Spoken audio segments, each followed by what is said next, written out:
So the women write the grants, and part of what our field reps do is if they find a group of women who wants to write a grant, we also do workshops on how to write the grant. What are the questions you need to look at? How do you need to put it together? Although it's a form that you just fill out. But recognizing that the folks we're working with have not necessarily the educational level or the experience to do that work, that is a piece that we begin from that stage.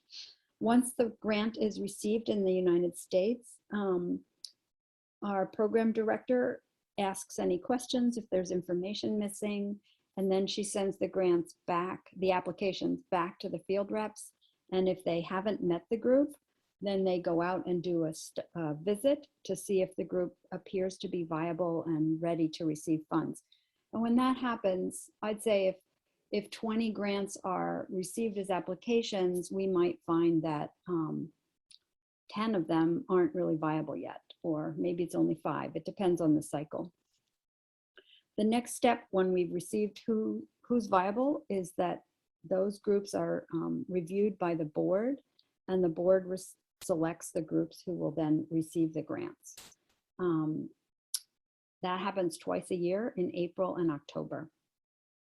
Once that grant is approved by the board, then it goes back to the field reps, and they set up a training with the group of women, and they when they do that visit, they give them the check.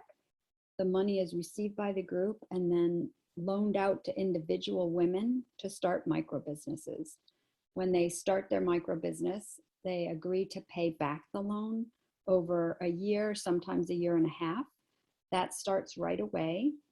And as the money is returned, then more women are able to borrow loans and start their businesses. So we don't have to wait to the end of the first year for the money to get recycled. The groups start doing it right away. And yeah, so that's where the circle comes in. And this is a grant that is received by the group. They are loaning the money and returning it, and it stays in their community.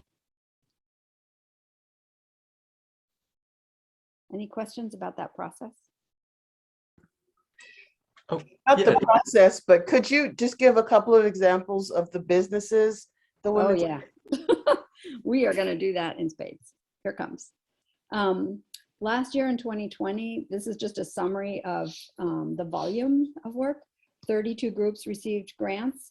We generally do 40 or 42 groups, but India asked for us to pause on one of the cycles because they had a COVID spike and were in lockdown. 877 women received initial grants, and about 2,600 lives were changed just last year.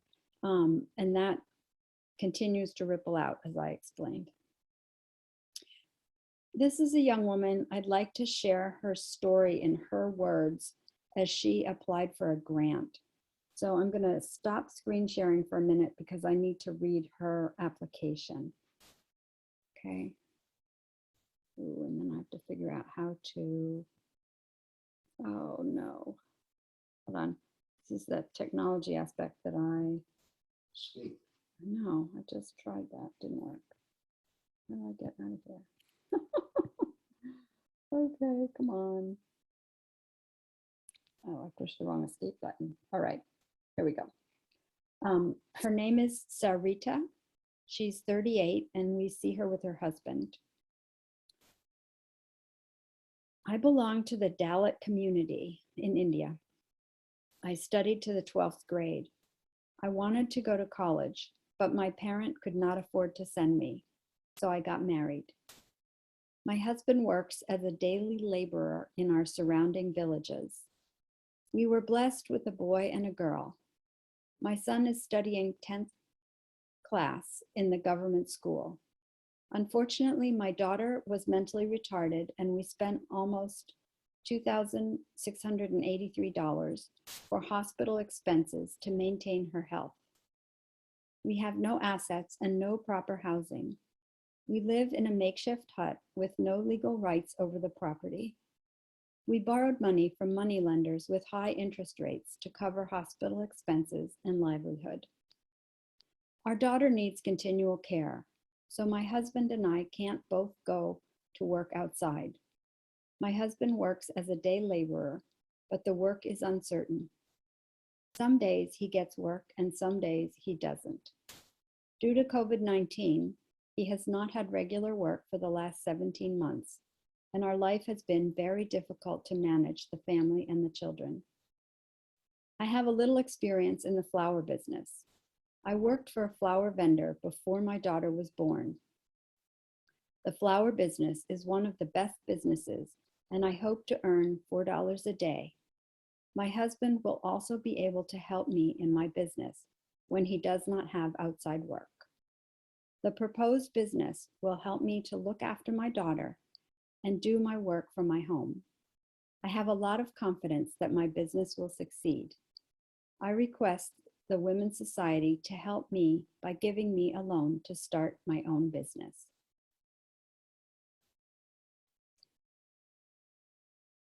So that was Sarita.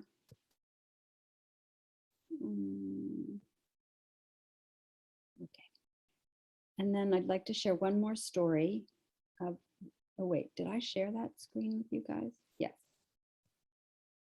Can you see the lady on the bicycle? Is that what you see? Yes.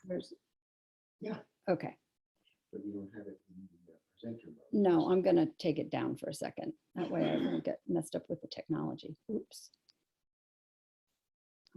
Stop sharing. And here is her story. Her name is Sungana, and she also is from India. Sungana is 26. I belong to the Dalit community. I studied until 9th grade, and then I got married. We were blessed with a girl and a boy, now aged 7 and 3 years old. My husband is an irresponsible person, and he never cares about my children and family needs. He works as a day laborer in various fields and abuses his money for his personal needs like alcohol. He occasionally comes to my house, but he never thinks about our family needs. I am living with my elderly mother who is ill. The whole family responsibility is on me. We have no assets and no proper housing. Currently, I am working as an assistant to a vegetable seller in the market. They give me 200 rupees a day, but it is not regular work. I am never sure if I will have a job each day. Also, I have to go to work in the city, which is 10 kilometers away. I go by bicycle. When I am gone to work, I have to leave my children at home with my aged mother. During COVID-19, often due to lockdowns and government restrictions, I could not go for my work, and we suffered a lot, even for basic necessities. I am a member in one of the self-help groups of the Punjaban Society and attended trainings conducted by them. Since there is no vegetable shop in my village, I have decided to start my own vegetable shop in front of my own home. If I have a business in my home, I can take care of my children and my mother without any problems. I can bring a variety of vegetables from the urban markets and sell them in my village and get a reasonable income from my business. I plan to provide a good education for my children, as well as meet their basic needs, such as nutritious food, a good home, and good clothing. I hope the Society and the Right Sharing Revolving Fund will support my business and help me with the loan.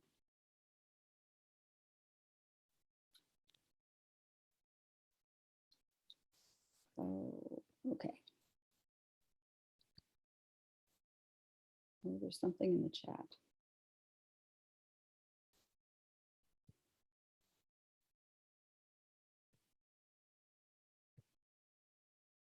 Oh no. Something with this. All right, there we are. So essentially, those are stories of two women who recently have applied for loans, and their group was funded. That group actually was funded. It was a joint project with a local monthly meeting and a New York yearly meeting. They sponsored that project. So here we see women repaying their loans. And you'll notice there are 3 women in this activity. One is the woman who's actually holding the money and paying back the loan. And there's another woman with the red scarf on, and she is noting it down. She would be the treasurer of the group. And then there's the woman in the foreground with the gray and white shirt. She's receiving the cash. In all the work that we do, there are always 3 women involved in handling money. And that's to prevent any kind of issues coming up. For example, if someone goes to the bank and takes out money that isn't hers, that way there's someone else there all the time to manage it. One of the challenges we have is that, particularly in Kenya, the role model of leadership is somewhat corrupt. That's being polite. And so it's really important to help shift the dynamic and the understanding of what leadership means. And that's work that our field reps do with the women, not telling them what to do, but explaining all the choices they have and the things that may or may not happen. So training is an important element of success. Here we see Lotan in the black shirt. He is in Kenya. He does the initial business training to help women understand how to manage funds, how to record the information, all the aspects of business.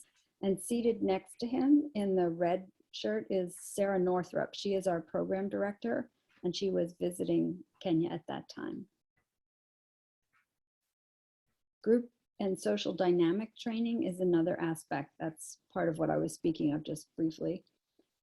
Another aspect of that training is role playing in how do you respond to your husband or your sister or your mother who comes to you after you receive your loan money, and because you have money and they don't have, and they have great needs.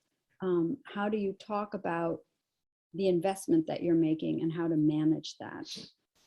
Or after you've started your business and your husband is someone who goes and gets drunk, how do you have the conversation with him about dealing with the profits from your business and how you're choosing to manage them?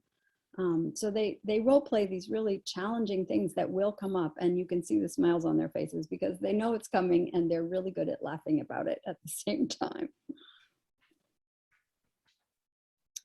Health education is another aspect of our work that during Ebola, it was critical. Our field rep in Sierra Leone was one of the few people who was allowed to travel into the villages and help educate people. And then during COVID, a lot of work went forward to help children as well as adults understand the need to social distance and wear masks, and just providing the tools for that. We have, during COVID, twice provided emergency food aid to the women with whom we are working because of lockdowns. So learning leadership is, as I mentioned, an important aspect of it. This is an example of a group I went to visit in Kenya. The woman on the right is the chair lady in that group, and each chair lady would give a report about how much money they had in their initial grant, how many people borrowed in the first cycle, how many people borrowed after that, what kind of trainings did they receive. They also get training from, for example, the government Department of Forestry, if they're going to go into tree building. No, what do you call that? When you plant trees. Geez, there's a name for that. Anyway, yes, cultivate trees. Right. So there are many aspects of training that are available to these women, but they don't know about them because they live in remote areas, because they've been, their framework is you have to pay for things if you want people to come. And so the field rep provides training on many aspects of things and helps network them to other things. In this picture, the thing that touched my heart so deeply is that this woman's native language is not Swahili, it is her local tribal language.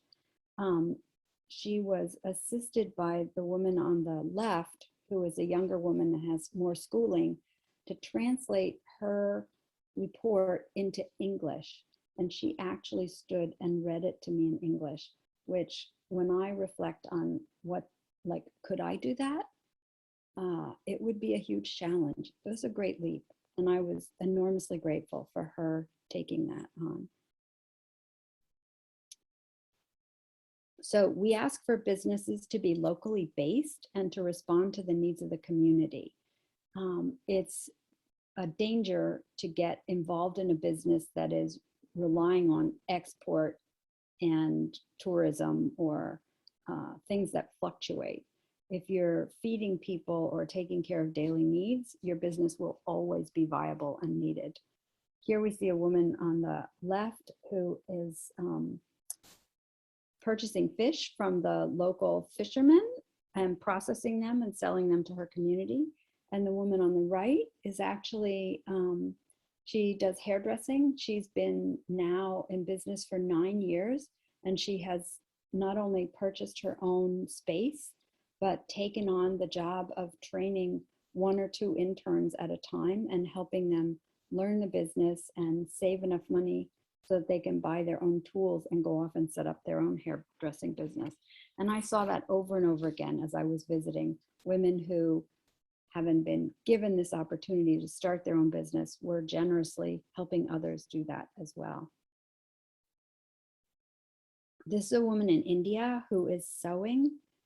Sewing is something that we see in all 3 countries, but in India particularly, and you'll notice this is an industrial serger sewing machine. She purchased it for $115 with her grant. In this country, it would be close to $1,000 to get that machine. So it is possible to do things that with much less money than might be needed here. This is Maneka. She is able to sew at home now, as we heard in both of the women whose applications we heard. The opportunity to be working at home so that you can care for your younger children or be there when they get home from school is a critical element for almost all the women that we work with. Another aspect of projects we ask for is that they be environmentally friendly. In India, the woman on the right is showing me her organic fertilizer. India has been using chemical fertilizers for decades, and so the women are very actively involved in reinvigorating the soil. The woman on the left is making mats out of recycled material, old clothing, and she's weaving it into a useful product. Small food vendors are in all 3 countries really important. And as we pause to think about that, food is a daily necessity, and running a small food business in a country where it might be 90 or 100 degrees most of the time, you don't have refrigeration, you need to be really very savvy and learn how to buy just the right amount of tomatoes so that it will be there to sell and that they won't spoil. So one of the aspects that these women really start to manage is what the market will bear and how they can manage all of that. So they go and buy their vegetables from sometimes 4 or 5 hours away and bring them in for the next several days. And then they go back and refurbish their supply. Wait, I want to say one more thing about that. Another aspect that I found fascinating was I went to visit a group of women in Kenya where there were 5 different women in the same market selling dried beans. And dried beans don't spoil, so that's a good thing. But I was like, and they're all in the same women's group. And my question to them was, so isn't there a competition factor here? Like what do you do about pricing and how do you make that work? They all agreed to sell their beans for the same prices. They weren't competing with price. What their advantage was they make friends with different women who come to the market. And so the loyalty they have and the volume of sales is really dependent on the relationships that they have with people, not about the money, but about the personalities. And I thought that was fascinating. Value added is another aspect of the work we encourage women to do. If you go to the store and buy the ingredients for something and then make it into a food, this woman has made what we affectionately call the fast food restaurant in India. People who are day workers and away from home come by her home, and she has made the little white cakes in the front are called idli. They're made out of rice and they're steamed. Serves it with a dal, a lentil dal. And right behind her, you can see a basket full of absolutely scrumptious donuts. So there you go. So she greatly increases her income by not selling these products like from the store, but making them into something that is desirable. Another aspect of the work is we encourage people to support their own local community. This group of women, they're both from the same village in Sierra Leone. The lady on the left has balls of soap that she's made, and the women on the right are baking bread. These women get up once a week and walk 3.5 or 4 hours to the local community. They're in Sierra Leone. The local community for them is actually in Liberia. They're right on the border. They sell their products in the local community at the market. Then with the profits they have, they take that money and they purchase things that they know other people in their community need. And they walk back home at the end of the day carrying those other pieces of, stuff, whatever, and sell them in their local market the next day, so that they are providing a window for everyone to gaining needed things. This is a brick maker. The woman is a grandmother on the left, and she makes bricks in India from the soil. They have very clay-like soil, and they dry the bricks on the side of the road. As you drive around, you can see brick piles for sale. And you'll see all these children on the right are her grandchildren, and she's enormously proud of the fact that her brick making makes it possible to help support her grandchildren and their family. In India, it's illegal to have bonded laborer, and yet there are still many brick kilns who function that way. The owner of the kiln will pay, give an advance, so that a woman or her husband might come and receive a great amount of money with a high interest rate, and then they're invited to pay it back by working at the brick kiln. Now, the challenge with that is that the interest on the loan and the loan itself is so high that they are not able to ever pay it back. And so they become enslaved to that person. It's actually really sad. Some people sell their children to folks and they take the money, and the children then become bonded laborers. When right sharing meets a group of women who are wanting to get out of that situation, the women may form a group, a women's group together, receive a loan from receive a grant from Right Sharing, pay off their advance, and be freed from the brickmaking kiln. And then that allows them to start their own brickmaking business because they know how to do everything.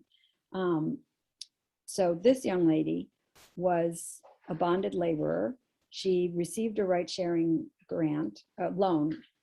That it's hard to explain. She received a loan from her local group that received the grant. And with that, when her group started their own brickmaking kiln, she was able to build. She grew up in the house in the foreground with the thatched roof. She built the house behind her, which is a brick house, and she was able to save enough money to buy herself a bicycle. So it is a huge change in her whole lifestyle. Another aspect of the work we do is encouraging relationships across boundaries. This is a picture of a group in India.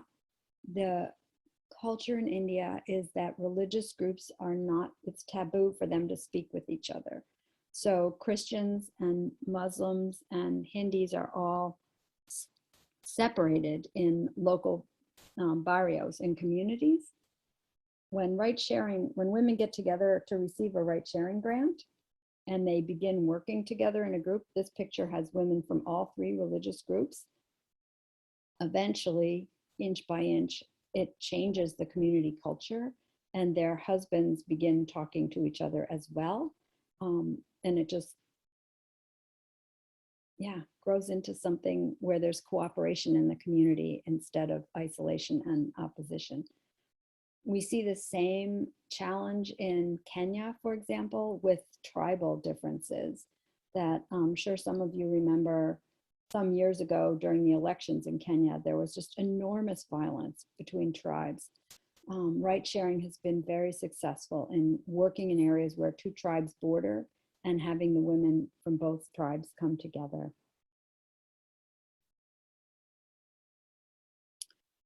Another aspect of the work that is a byproduct of right sharing is that women advocate for themselves.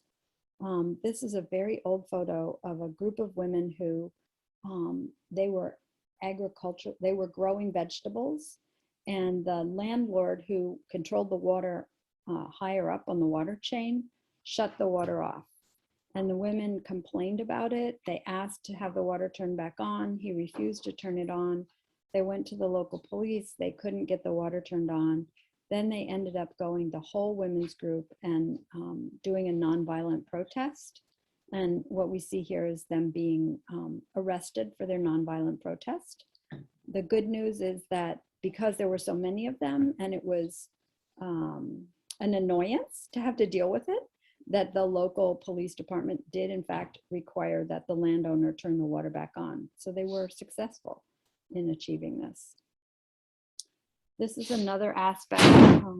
This is a young woman I met in India who had been, she was 26 and she was raped, and she went to the police and asked that the gentleman be, or the fellow be arrested. They refused. Her women's group went to the police and protested, and the man was in fact arrested, and then due process ensued.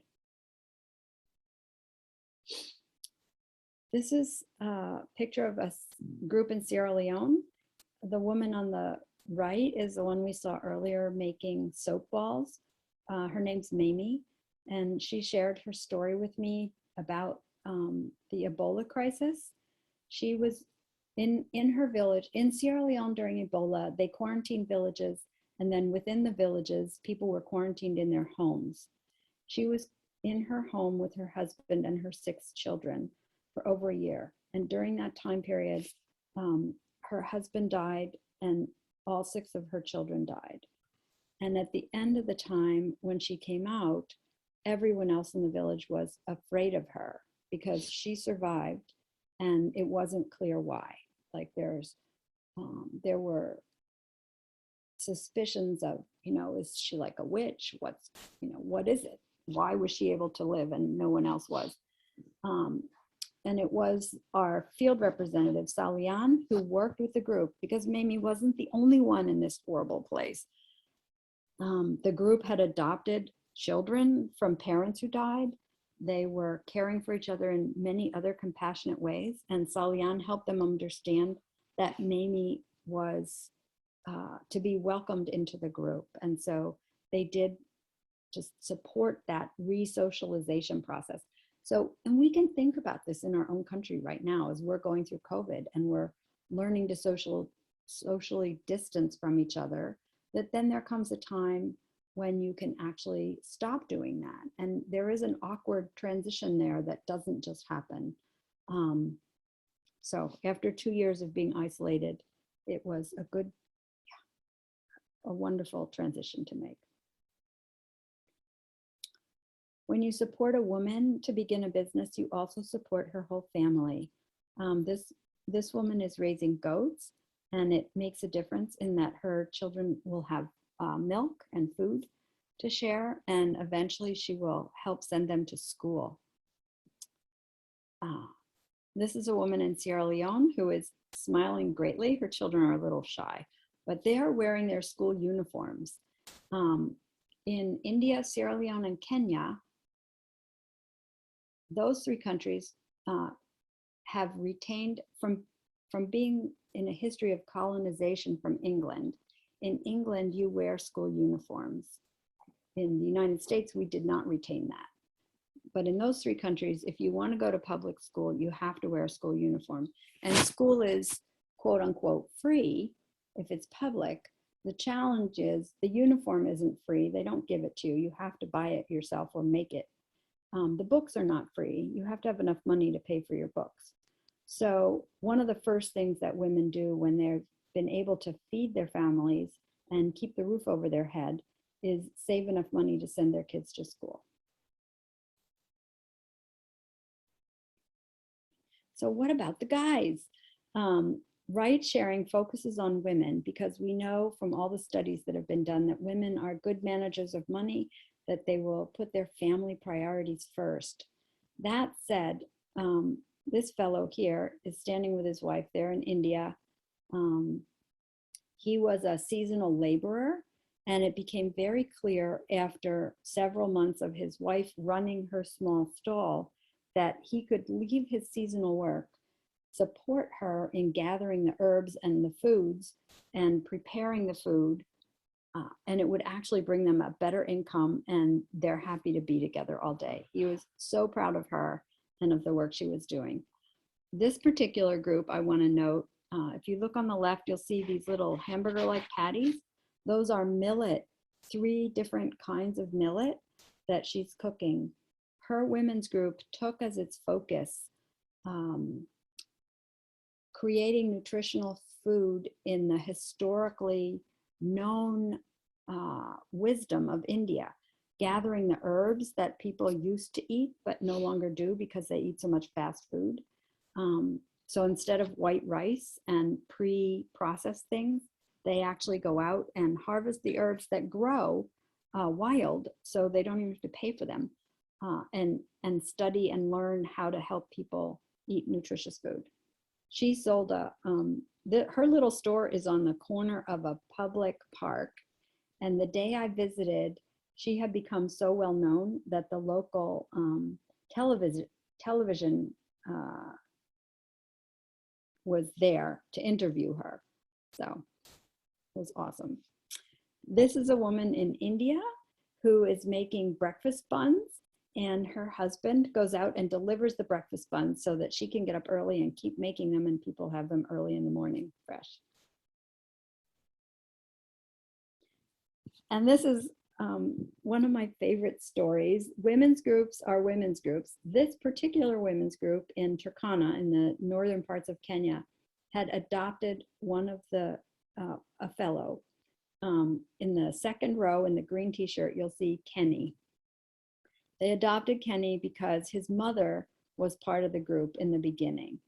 And here we see his sister, Catherine, and she is running the vegetable stall that his mother started.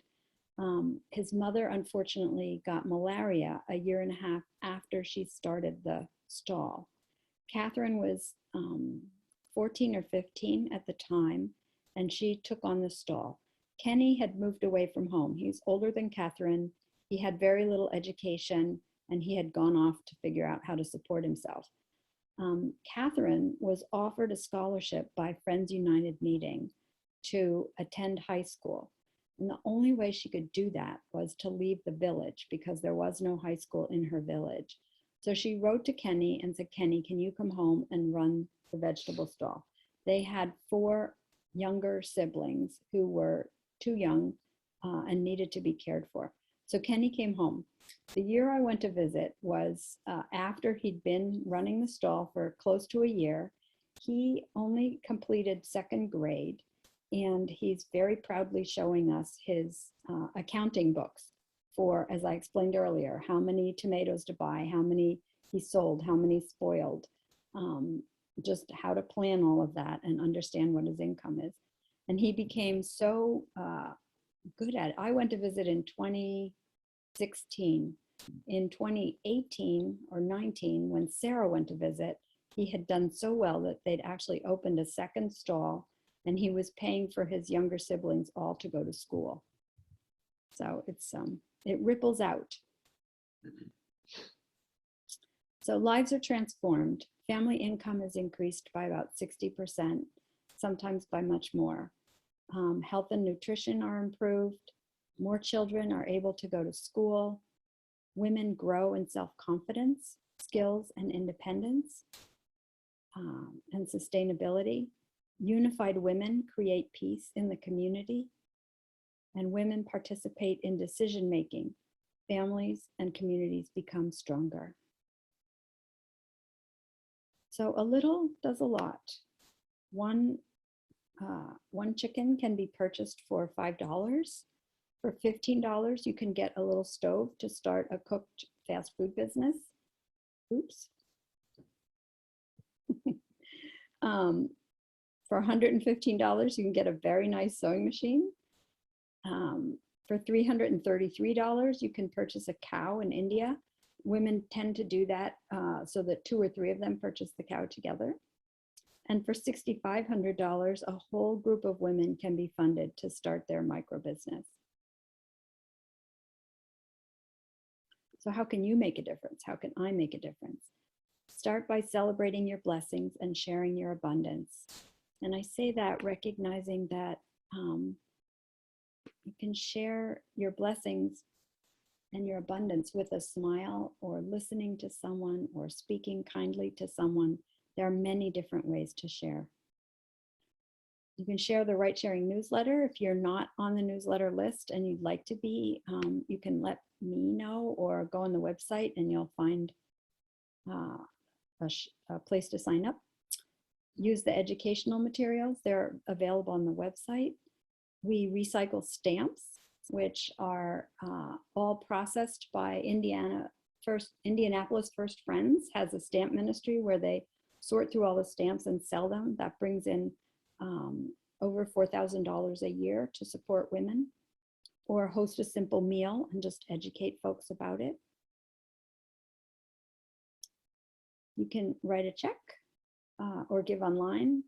You can use GoodSearch, which if you're not familiar with, if you go to goodsearch.org and sign up, you specify the organization you want to support, and every time you use the search engine with GoodSearch, a penny is given to your organization. Several $1,000s come into Right Sharing through GoodSearch every year. Amazon Smile also does a similar thing, where if you purchase things on Amazon, which I don't encourage, but if you do, you can go to Amazon Smile. It will be the same price as it would have been on Amazon. But because you're on Amazon Smile and you designate an organization, that organization will receive a percentage of whatever you purchase. That also makes a big difference over time. Oops, sorry, hit the wrong button. And you can include Right Sharing in your estate plans. I'd be happy to talk with anyone about that. Sponsoring a project. This is a group in Kenya that is sponsored by the Eustace Street Friends Meeting in Dublin, Ireland. One of their members, Siobhan, went to visit Kenya during an FWCC triennial and traveled to visit several Right Sharing groups, and just has been a real go-getter. They have sponsored 5 projects over the last 6 years. And it's a wonderful opportunity to, when you sponsor a project, through Sarah, our project director, she will share with you the successes that they're having, the challenges they face, and if you want to write to them and help them get to know you, then you can begin a correspondence back and forth as well. So it's a great way to know what's really happening. This is our final year for the Match Challenge. All new and increased gifts will be matched dollar for dollar this year over any giving that you made personally in 2018. So it's been a very exciting couple, 3 years. We're almost done now. And this is a thank you. Thank you for sharing this time with us. These are women in India who very much send their greetings.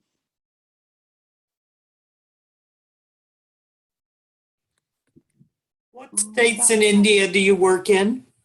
we work in Tamil Nadu and a little bit in Andhra Pradesh. And we only have 1 minute. I can't believe it went by so fast.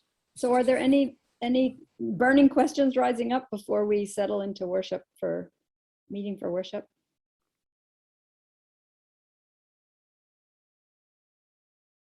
I will. Stunned silence. I know.